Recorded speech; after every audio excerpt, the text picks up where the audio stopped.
Hi friends, இன்னைக்கு ரொம்ப நாளைக்கு பிறகு நம்ம நான்வெஜ் வாங்கியிருக்கோம். நான்வெஜ்னா ரொம்ப சிக்கன் மட்டன் அப்படிலாம் நினைக்காதுங்க. ஒரு 100 ரூபாய்க்கு தான் நெத்தலி மீன் வாங்கியிருக்கேன். 100 ரூபாய்க்கு நெத்தலி மீன் வாங்கி நம்ம 500 ரூபாய்க்கு மீன் வாங்கினா கூட இதுக்கு முன்னாடி குழம்பு வச்சு முடிச்சிருக்கலாம். இப்போ அதில் நிறைய வெரைட்டி வச்சுருக்கோம். எல்லாம் ஒரே நாளே வச்சுருக்கோம். குழம்பு, நெத்தலி மீன் அவியல், கிழங்கு மசாலா எல்லாம் சேர்த்து வச்சுருக்கோம்.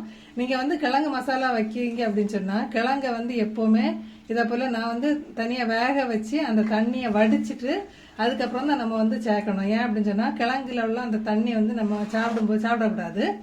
இல்லை சப்போஸ் மீனில் துண்டு துண்டாகவே இருக்கணும். நம்ம இது மேஷ் பண்ணி எடுத்துருக்குறோம். துண்டு துண்டாகவே வேணும் உங்களுக்கு குழம்புல அப்படின்னு சொன்னால் ஜஸ்ட் கிழங்கு ஒரு பாத்திரத்தில் தனியாக வச்சு கொதிக்க வச்சு அந்த தண்ணியை வடிச்சிட்டு அதுக்கப்புறமா நீங்கள் சேர்த்துக்கோங்க. அது என்ன நீங்கள் ரெசிபியாக இருந்தாலும் சரி, நான்வெஜ்ஜாலும் சரி, வெஜ்ஜுனாலும் சரி, எதில் நீங்கள் சேர்க்குறாலும் சரி, கிழங்கு அந்த தண்ணியோட நீங்கள் சாப்பாட்டுக்கு யூஸ் பண்ணாங்க. Okay friends.